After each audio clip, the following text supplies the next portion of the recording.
Bonjour et bienvenue, c'est Bertrand, de la Fondation Magister, l'école des héros du monde réel. Aujourd'hui, je vais faire une petite réaction à la vidéo du précepteur sur le libre arbitre, qui m'a inspiré quelques réflexions. Le titre complet de la vidéo en question étant Spinoza, le libre arbitre n'est-il qu'une illusion? Sommes-nous vraiment les auteurs de ce que nous pensons et ce que nous faisons? J'ai déjà abordé cette question en long et en large dans certaines de mes vidéos passées. L'objet de cette vidéo, ça va être de revenir sur les limites et les pièges de l'intellect pour approcher et comprendre le déterminisme. Et sur quelques réflexions pour avoir un éveil spirituel et sortir de ce que j'appelle la matrice de la perception existentielle. Mais comme je risque d'en larguer plus d'un avec ça, avant ça, je vais aborder un point de réflexion plus facile à comprendre. Déjà, pour rappel, le déterminisme, qu'est-ce que c'est? En gros, c'est l'idée qu'étant donné un état A, le monde ne peut aller que dans un état B. Autrement dit, si on remonte le temps d'une seconde, et que l'on remet tous les paramètres exactement à l'identique, la seconde d'après va systématiquement se répéter de la même manière que la première fois. Et pareil si on remonte d'une seconde avant cette seconde, etc., etc., jusqu'à l'infini. Et évidemment, ça vaut aussi pour votre vie. Si on remonte votre vie d'une seconde, si on vous remet exactement dans les mêmes paramètres, la seconde d'après va se répéter de la même manière que la première fois. Vous allez avoir exactement les mêmes pensées, les mêmes actions, etc. Bref, le premier point de réflexion sur lequel je voudrais revenir, c'est sur celui de la conscience de ce qui nous influence et nous détermine. Dans sa vidéo, Charles, le précepteur, il suggère l'idée que de ne pas être conscient des causes qui nous déterminent, c'est un problème pour le libre arbitre et la liberté en général. C'est un argument plutôt contre le libre arbitre, ou un argument qui suggère que le libre arbitre est une illusion, si vous préférez. Mais ce que je veux essayer de vous faire voir, c'est qu'en fait, on peut aussi voir ça comme un argument en faveur du libre arbitre. Le fait que l'on ne soit pas clairement conscient de toutes les causes et les raisons qui ont déterminé nos comportements n'est pas fondamentalement un argument contre le libre arbitre. Tu n'as pas besoin de connaître toutes les causes de tes comportements pour être libre. Pour plusieurs raisons. Déjà, il y a cette idée du transfert temporel de la conscience. Ta conscience d'aujourd'hui, c'est une partie de ton inconscient de demain. La conscience, elle se transfère dans le futur, dans le sens où nos expériences et notre contrôle conscient laissent une trace proactive en mémoire qui change un tout petit peu nos automatismes. Par exemple, si tu t'entraînes consciemment à faire une figure de danse, eh bien plus tard, tu pourras exécuter cette figure de danse de manière beaucoup plus inconsciente. Tu seras déterminé par ta mémoire inconsciente en gros. Mais du coup, est-ce que cette exécution automatique est vraiment inconsciente? Ben pas vraiment, car elle dépend de ta conscience passée. C'est une sorte d'illusion de décalage, cette exécution inconsciente. En fait, il y a un effet différé de ta conscience du passé dans le présent. Ce n'est pas parce que tu as oublié une expérience consciente passée qu'elle n'a plus d'effet sur toi dans le présent. Et c'est vraiment une clé à comprendre en développement personnel, d'un point de vue de tout ce qui est effet cumulé, développement de compétences, etc. Ce qu'on a déjà contrôlé dans le passé est en quelque sorte précontrôlé par l'état de notre mémoire inconsciente. Notre mémoire inconsciente est une sorte de contrôle de fond. Et cette mémoire inconsciente n'est pas indépendante de notre conscience. Il faut plutôt voir ça comme le fait que nos expériences passées sont toujours causalement actives dans le présent. Mais ces expériences passées, ce sont les nôtres. Donc, on n'est pas déterminé par quelque chose d'autre que nous-mêmes. Et en fait, justement, si on n'avait pas d'inconscient qui prend le relais de la conscience, et qu'on devait consciemment contrôler absolument toutes les causes de notre comportement, eh bien on serait moins libre. Parce que de déléguer plein de choses à l'inconscient, ça permet de décharger la conscience. Ça permet de la libérer. Ça lui permet de s'élever. Et donc, justement, pour être libre, il faut être dans une représentation stratégique qui fait abstraction de tous les détails inutiles pour ne laisser apparaître que ce qui est pertinent. Si on veut augmenter notre contrôle, sans augmenter nos ressources cognitives, alors dans la conscience, on doit compresser la complexité le plus possible. Et donc, encore une fois, décharger la conscience de ce qui n'est pas pertinent. Le principe de notre perception existentielle est justement de permettre une détermination à travers l'abstraction et la simplicité virtuelle. Abstraction et simplicité virtuelle qui en réalité encapsulent une complexité gigantesque. Par exemple, quand j'envoie consciemment la commande pour lever mon bras droit, et que mon bras droit se met en mouvement, mentalement c'est simple pour moi. J'ai juste l'idée de lever mon bras droit. Mais derrière cette simplicité mentale virtuelle se cache une activité hyper complexe, au niveau neuronal, au niveau cellulaire et même au niveau atomique de mon organisme. Mais ça, c'est masqué pour ma conscience. Je n'ai pas besoin d'en avoir conscience de tout ça. Ça serait contraignant. J'ai juste besoin de l'idée. Et c'est ça que j'appelle la détermination par l'abstraction. La simplicité virtuelle de notre conscience permet une expansion de l'échelle de notre contrôle. Elle permet métaphoriquement de s'élever. Et c'est cette élévation qui permet de faire émerger la liberté en tant qu'idée et valeur qui nous détermine. Autrement dit, c'est justement en faisant abstraction de tous les paramètres et toutes les causes complexes de notre existence que l'on devient libre, et non l'inverse. Parce que cette abstraction permet une élévation, ça permet de prendre de la hauteur sur la complexité, pour justement ne garder qu'une interface symbolique, pragmatique et simplifiée de notre existence. Et cette représentation simplifiée est le support de notre contrôle libre. Donc, encore une fois, je répète, le fait que l'on ne soit pas clairement conscient de toutes les causes qui ont déterminé notre comportement n'est pas fondamentalement un argument contre le libre arbitre. Le libre arbitre, c'est avant tout la façon sophistiquée dont on se détermine, à travers la représentation narrative et méta-réaliste de la vie, à travers la représentation du temps, la représentation symbolique de soi, la représentation et la simulation des possibilités futures, la représentation des conséquences passées, la représentation de la liberté, etc. Ce dernier point est très important. À partir du moment où un être conscient est guidé par la liberté en tant qu'idée et valeur abstraite, en tant que phare, alors dans un sens, il est clairement libre. Concevoir la liberté et l'utiliser pour se déterminer, c'est être déterminé par la liberté.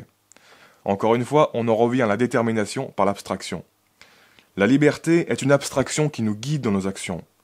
Et pour moi, ça, c'est un élément crucial pour identifier si oui ou non un être vivant est libre.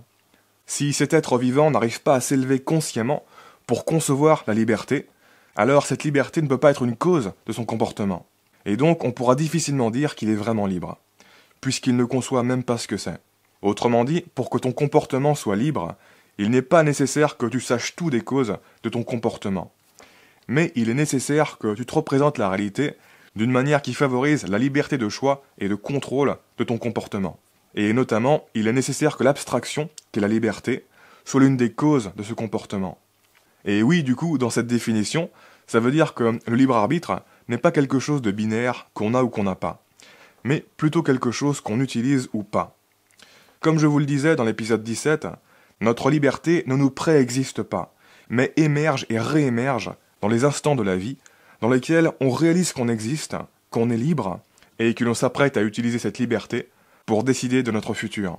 Nous ne sommes vraiment libres que lorsque nous avons conscience de l'être. Lorsque nous perdons conscience que nous existons et que nous sommes libres, nous perdons les pouvoirs associés au sein du monde. Notre liberté individuelle est comme une sorte de pouvoir intermittent qui apparaît et disparaît de l'existence au gré de l'activité de notre conscience.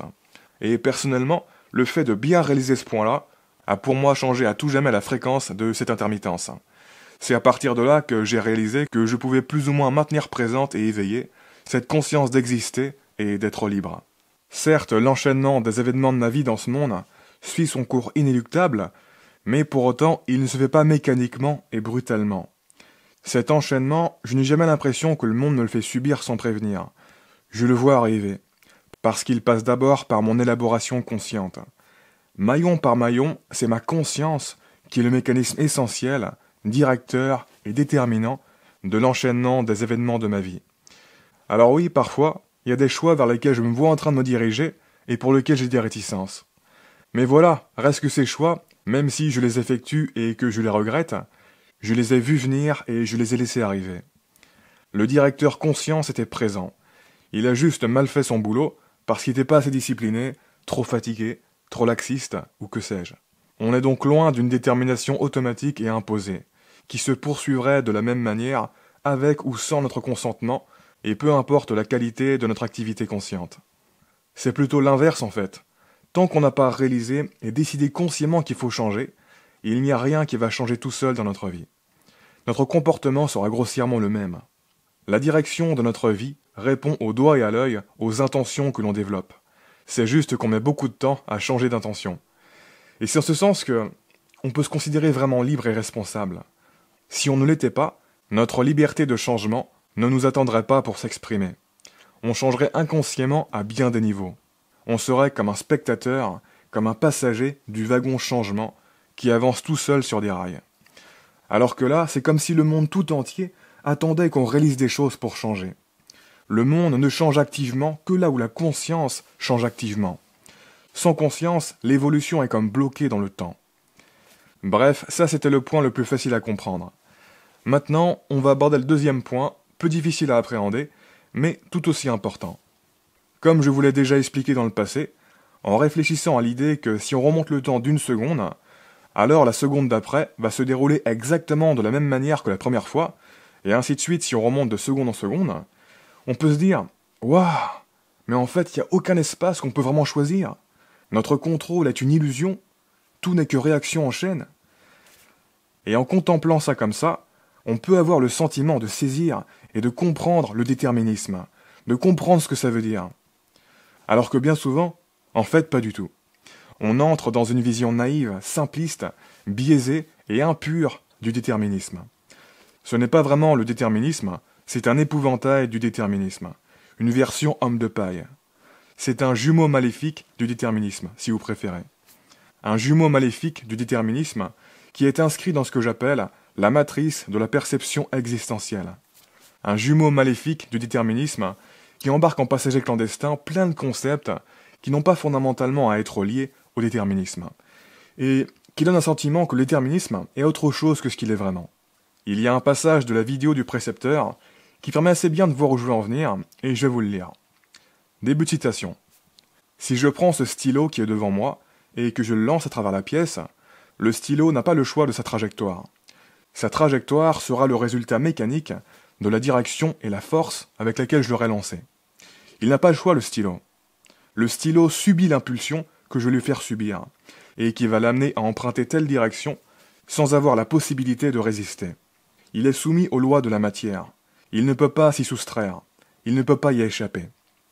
Fin de citation. Vous allez peut-être vous dire que vous voyez pas le problème avec ce passage. Mais en fait, cette illustration, qui est censée illustrer le déterminisme, illustre justement le jumeau maléfique du déterminisme. Elle induit à avoir une conception erronée du déterminisme. Remarquez les mots utilisés. Remarquez le champ lexical. Le stylo subit. Le stylo est soumis. Le stylo n'a pas la possibilité de résister. Le résultat mécanique. Les lois de la matière. Il ne peut pas s'y soustraire. Il ne peut pas y échapper. Etc. Ça, c'est typiquement la marque du jumeau maléfique du déterminisme. En tant qu'être humain, la façon intuitive et naïve qu'on a de comprendre le déterminisme, c'est par l'image de la contrainte. Et plus spécifiquement par les contraintes venant d'autre chose que nous-mêmes. Et c'est assez sournois comme biais, parce qu'en fait, il n'y a aucune raison de rapprocher le déterminisme authentique de la contrainte, et plus précisément de ce genre de contrainte. C'est sournois parce qu'on accepte intuitivement ce rapprochement du déterminisme avec la contrainte de manière tacite, c'est-à-dire de manière sous-entendue, sans avoir considéré explicitement la pertinence et la validité de ce rapprochement, comme si c'était évident et qu'il n'y avait pas de problème. Pour en revenir au champ lexical, subir quelque chose, être soumis, ce n'est pas des termes neutres et anodins qui ne font que décrire du physique. Ce sont des images très chargées émotionnellement. Elles sont loin d'être neutres. Elles évoquent des expériences et des sentiments subjectifs plutôt négatifs en nous. Et donc, si on les associe au déterminisme, alors le déterminisme va éveiller des sentiments négatifs en nous. Ça va subjectivement personnifier le déterminisme comme une force qui nous contraint. De la même manière que Dieu peut subjectivement être personnifié comme une force qui nous a créés, si vous voulez. Pour mieux voir où je veux en venir, une autre manière de comprendre le déterminisme, qui est tout aussi biaisée que l'image de la contrainte, mais dans un sens différent, c'est l'image du flot. On peut imaginer le déterminisme comme le fait que tous les éléments de l'univers sont dans un flot constant, un flot ininterrompu. Et en ce sens, les choses ne subissent rien du tout. Au contraire, elles sont portées. Tout se déroule parfaitement pour elles. La connotation émotionnelle est différente. Elle est plus positive que négative. C'est typiquement le genre d'expérience subjective qu'on peut avoir quand on médite beaucoup et qu'on entre dans un état de non-dualité, un état de samadhi. Mais pareil, de voir les choses comme ça, ce n'est pas le déterminisme. Pour le coup, c'est plutôt son jumeau angélique. Donc quand on réfléchit au déterminisme, faut faire attention à ne pas tomber inconsciemment dans une métaphore et d'associer cette métaphore avec ce qu'est vraiment le déterminisme. Pour en revenir au jumeau maléfique du déterminisme, ce qu'il faut remarquer aussi, c'est que le stylo qui a été lancé, il ne peut pas subir cette trajectoire. Parce que, pour subir, il faut une forme de vie, de conscience, d'émotion, d'affect, etc. De la même manière, pour être soumis à quelque chose, Il faut avoir une conscience de ce quelque chose qui nous soumet. Une conscience accompagnée d'un sentiment particulier de soumission. À travers les biais d'interprétation de notre perception existentielle humaine, on projette que le stylo qui a été lancé subit cette trajectoire. Mais en fait, il ne subit rien du tout, étant donné qu'il ne vit même pas. D'une certaine manière, le stylo n'existe même pas, d'un point de vue objectif en fait. C'est juste une abstraction subjective d'une partie de la réalité. Autrement dit, une illusion. Et tu ne peux pas sérieusement dissoudre une illusion avec une autre illusion. En fait, de manière paradoxale, tous les concepts de subir, d'être soumis, etc., qu'on peut utiliser pour essayer de comprendre que la liberté n'existe pas vraiment, ils ne peuvent exister que dans une réalité dans laquelle l'expérience de liberté existe. Dans un monde où il n'y a pas de liberté, ces concepts n'existeraient pas, parce qu'ils n'auraient aucun sens.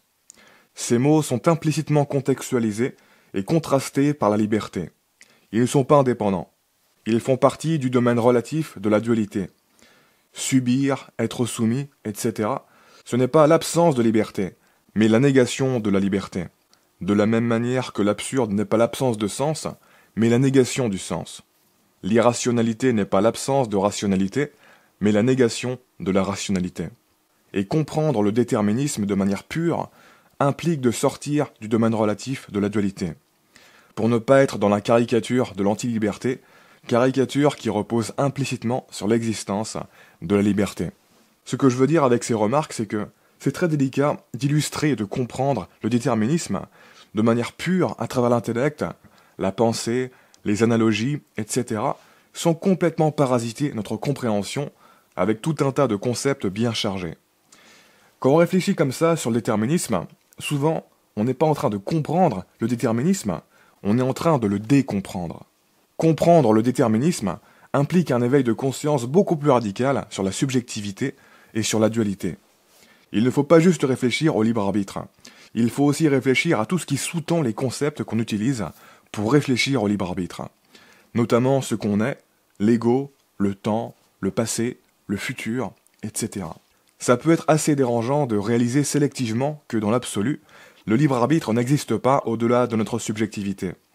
Ça peut faire entrer en scène le jumeau maléfique du déterminisme. Mais tout de suite, ça devient beaucoup moins dérangeant quand tu réalises que dans l'absolu, au-delà de notre subjectivité, on n'existe pas non plus. Le passé et le futur n'existent pas non plus, etc. Dans l'absolu, quelqu'un qui essaie de dire que le libre arbitre est une illusion subjective, c'est une illusion subjective expliquant à une autre illusion subjective que telle illusion subjective est une illusion subjective, et ce, à travers une illusion subjective. Autrement dit, au fond, quand on applique la même investigation à d'autres concepts, l'illusion est moins significative qu'elle en a l'air. C'est quand on met un pied dans un paradigme objectif, tout en gardant l'autre pied dans le paradigme subjectif que c'est perturbant. Beaucoup de personnes, quand elles commencent à réfléchir au déterminisme, elles se disent des trucs du genre « Ah, c'est triste et déprimant, notre libre arbitre est une illusion subjective. Tous les drames qui nous sont arrivés, on ne pouvait pas les échapper. On est un peu comme des robots, esclaves de nos influences. » Et il y a pas mal de personnes actuellement qui entrent dans ce genre de raisonnement bâtard, à moitié dans la subjectivité et à moitié dans l'objectivité. En gros, ils gardent les percepts subjectifs de tristesse, de dépression, de drame, de robots, d'esclaves, de la matrice de la perception existentielle, mais pas le percept subjectif de libre arbitre. Ils dissolvent juste sélectivement le libre arbitre de leur subjectivité. Mais ils réalisent pas que, en dehors de la matrice perceptive, hors de la perception existentielle subjective, la tristesse, la dépression, le drame, les robots, les esclaves, ça n'existe pas non plus. Donc, ils ne réalisent pas que leur réaction subjective humaine, face à l'absence objective de libre arbitre, n'a strictement aucun sens, et qu'elle est entre deux mondes, entre deux paradigmes. Soit tu te places dans un paradigme subjectif, soit dans un paradigme objectif, mais pas dans un paradigme bâtard entre les deux. Et donc, si ces personnes étaient vraiment complètement en train de raisonner hors du paradigme humain subjectif, elles ne ressentiraient certes plus de libre arbitre, mais elles ressentiraient plus non plus de tristesse, de dépression, d'illusion, de perception, d'ego, et tout le reste des percepts et des concepts subjectifs humains. Ce qui au passage est grosso modo le principe de l'éveil spirituel, du noble chemin du Bouddha, de la dissolution de Maya, etc. Comme je vous le disais dans l'épisode 114, Quand tu es dans un rêve et que tu as une épée, et que tu réalises sélectivement que ton épée est illusoire, ça va générer des émotions négatives. Tu vas te dire que comme cette épée n'est qu'une illusion, elle est bonne à rien. Tu ne peux pas l'utiliser pour tailler ton chemin et combattre les monstres qui t'assaillent. Mais si tu réalises qu'en fait, ce n'est pas juste l'épée qui est illusoire, c'est l'ensemble du rêve qui est illusoire, toi y compris, alors tout va bien. Il n'y a plus de problème. Une épée illusoire dans un rêve, elle peut couper les monstres illusoires de ce rêve. Elle peut servir à tailler un chemin illusoire dans ce rêve. L'illusion absolue n'est pas un problème à un niveau relatif. Si au fond, tout ce qui est subjectif est illusoire, alors cette illusion de fond peut être considérée comme notre base relative de vérité. Bref, pour conclure, ce que je veux vous faire comprendre, c'est que le déterminisme n'a jamais été opposé au libre arbitre et à la liberté. C'est une erreur de conception de les placer en opposition. Le libre arbitre et la liberté font partie du déterminisme. Le déterminisme est comme une toile de fond. Le déterminisme ne veut pas dire que tout se détermine de la même manière. Ça ne veut pas dire que le monde se détermine de manière simple et basique, d'une seconde à l'autre, étape par étape, de manière linéaire. Non, il y a des déterminations hyper complexes entre différents instants. Des déterminations qui impliquent des représentations de valeurs, des représentations de possibilités futures, etc. Et c'est dans ce type de détermination que se trouve la liberté. Pour terminer, je dirais juste qu'il ne faut pas non plus confondre la liberté avec un jumeau étrange de la liberté. Ce jumeau étrange étant une espèce de liberté totale et absolue, détachée de tout.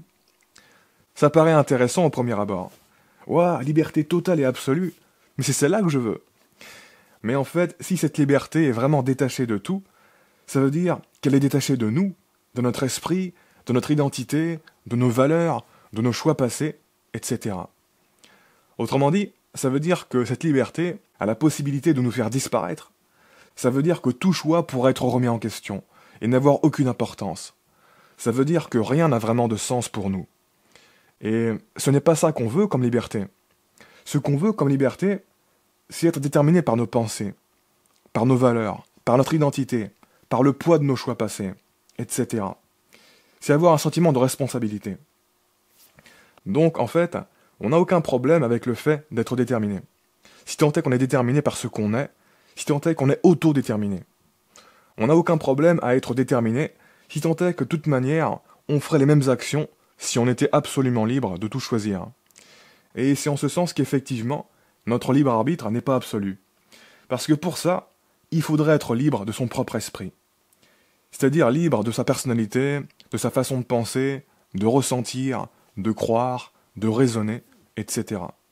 Ce qui est invraisemblable et indésirable si on veut garder sa personnalité. Si tu deviens libre de ton propre esprit, alors tu vas inévitablement te diluer et disparaître. Bref, sur ce, voilà qui clôt cet épisode de réflexion. Si vous ne connaissez pas la chaîne du précepteur et que vous n'êtes pas très calé en philosophie, sa chaîne peut vraiment vous apporter beaucoup. Ce n'est pas une chaîne où vous allez trouver de la philosophie très avancée et dure à comprendre, c'est plutôt une chaîne qui va développer en largeur votre culture générale en philosophie classique. Chacune de ces vidéos est en gros une bonne introduction à un concept ou une question philosophique. Une introduction accessible, soigneusement écrite et relativement longue pour Internet. C'est important de le noter étant donné que sur YouTube, le contenu dense et soigneusement écrit, ça court pas les rues.